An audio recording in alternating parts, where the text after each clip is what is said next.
લગભગ 18 થી 20 રોડ 7 ઝોનના અત્યારે બનાવવાના બાકી છે.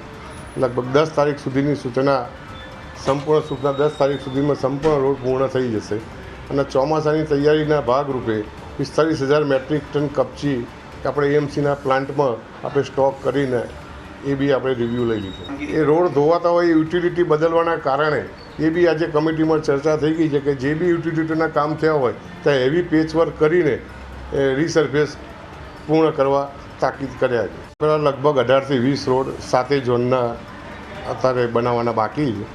લગભગ 10 તારીખ સુધીની સૂચના 10 તારીખ સુધીમાં સંપૂર્ણ રોડ પૂર્ણ થઈ જશે અને ચોમાસાની તૈયારીના ભાગરૂપે 45,000 મેટ્રિક ટન કપચી આપણે એએમસીના પ્લાન્ટમાં આપણે સ્ટોક કરીને એ બી આપણે રિવ્યૂ લઈ લીધું. એ રોડ ધોવાતા હોય યુટિલિટી બદલવાના કારણે એ બી આજે કમિટીમાં ચર્ચા થઈ ગઈ છે કે જે બી યુટિલિટીના કામ થયા હોય ત્યાં હેવી પેચવર્ક કરીને રીસર્ફેસ પૂર્ણ કરવા તાકીદ કર્યા છે.